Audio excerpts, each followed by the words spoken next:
Hey folks, welcome to the channel. Follow along on this particular series and I'm going to show you how a regular guy, 2 shovels and a broken wheelbarrow, took his regular backyard full of dirt and dying grass from this Okay, let's go. to this. Stay tuned.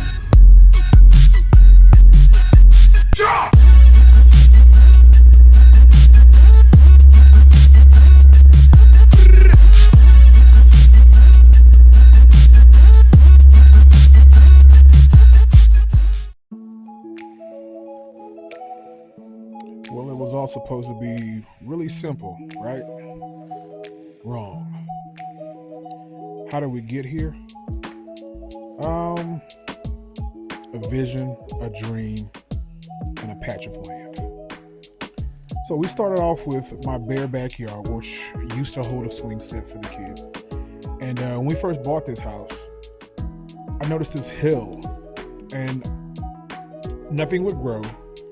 It held rocks and dirt and dust, and I always envisioned a waterfall coming down this hill. So years and years later, I got to work. So mind you, I'm only armed with a couple of things. 2 shovels. I had to go pick up a pickaxe, and I already had a broken wheelbarrow. What I started off with is orange marking spray and a general idea of where I wanted the waterfall to come down the hill and where it would end up. Originally, I didn't even think of a pond. I just thought about the waterfall. Most of the backyard is compacted dirt and rock. So it took a bit to get started. I mean, it was me and a pickaxe. Let me also say this. I'm no pro. I've never done this before. I was armed with a few Facebook groups, trusty YouTube, and some good old-fashioned hard work. Let me also apologize for this. I didn't have the vision to make a video and document this from the very beginning. So most of this video will be just still shots that I took of some progress that I made along the way. Oh, but when I got started, I got started. The progress was slow. Like I stated before, the soil was so compact and there were so many rocks. But there's a blessing in even that. The more I dug, the more rocks I collected. Those will come in handy later on. And I collected so much more. But they were great. I used them to line the pond. So all of this was a bit of therapy for me. Allow me to say really quickly, not for sympathy's sake, just for clarity, I do suffer from severe anxiety and depression. And I found that coming home from work and working a little bit at a time, digging the pond until exhaustion, was great therapy for me. Working on the pond a little bit every day after work didn't leave much time for overthinking and whatever brings me down in general.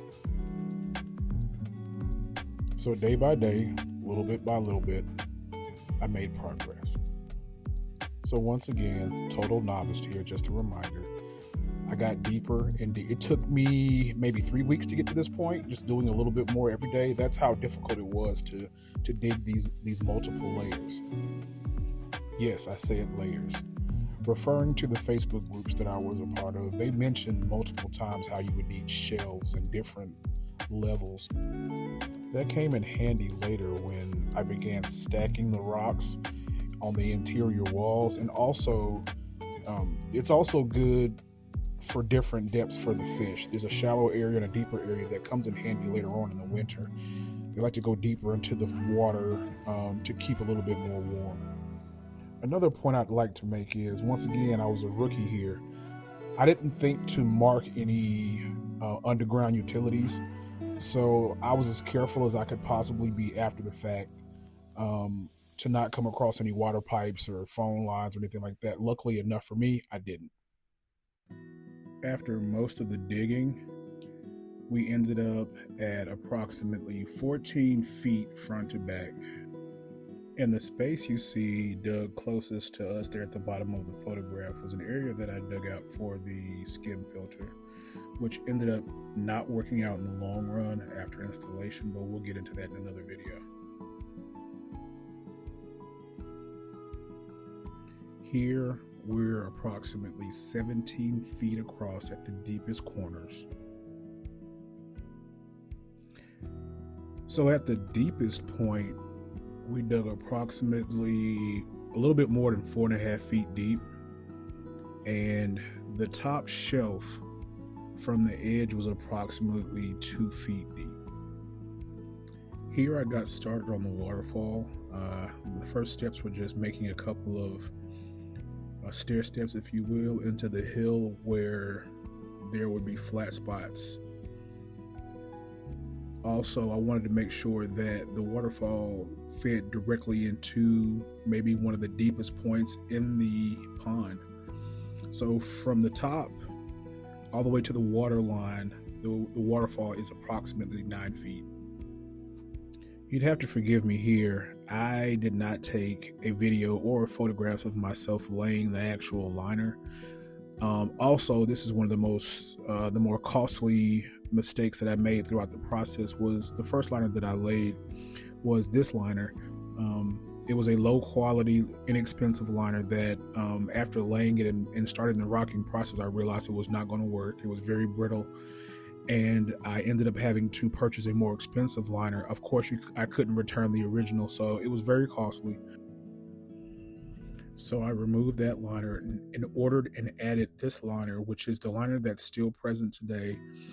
I'm sure it's not the best liner out there, but I haven't had any issues with it up until this point. Also, going back to this photograph, you'll see that I had to purchase a third layer, which I got from my local Lowe's, which was basically an inexpensive, long, rectangular shaped tarp that was used to line the waterfall, and it ended up working out perfectly. The second liner actually came with double-sided adhesive tape where you could attach liners together, and that's what I used to attach the waterfall liner to the main liner, and it made a watertight seal across, and that fed the waterfall to the actual pond. Here you can see where the steps that I dug, where those come in handy. I placed some slate rock that I bought from a local nursery as sort of a stair step, if you will, in the waterfall from where the water would flow down, and this is what that ended up looking like in the waterfall as I built it. In my opinion, this is probably one of the more important parts of the build, as I've seen multiple members of the Facebook groups that I'm a part of ask questions about covering the liner and adding rock. What I did was start from the bottom up using larger rocks. Lucky for me, there was a large deposit of rocks in the rear of my property. I'm guessing from where they graded the land and built my home, and there's a large deposit of rocks. So luckily enough for me, I saved a ton of money by just transferring rock from that wooded area to my pond, and there was very little that I had to purchase, if not any. I only purchased the flat slate for certain parts of the build, but everything else was sourced from my own yard. So what I would do was I would start from the bottom area of each shelf and build my way up, stacking as I go. And what it would end up doing is, as I stack like puzzle pieces, it would pour over the top shelf, and I wouldn't have to worry about laying anything on around the edges. Just lay the rock from the bottom up like puzzle pieces, and as it got to the top, the rocks would continue to pour over onto the top of the next level. So accidentally stumbling across this way of covering the liner with the stone, it left me with very little exposed liner. And once again, lucky enough for me, a neighbor of mine, after cutting down trees in his backyard, left a nice amount of leftover logs on the opposite side of his privacy fence for me to take, and I would use them as accent pieces. So that'll do it for episode 1 of this series. We covered just about all of the basics of how we got to this point. Look out for the next video where we'll get into how we got to what you see now in this photograph, which was the first finished version of the pond. Of course, there were more updates to come over the next year and a half, but we'll get into what it took and some of the materials that got us to what you see here. Thanks for joining, and please like and subscribe to the channel, and comment below with any questions or comments about the build so far. Thanks a bunch. God bless.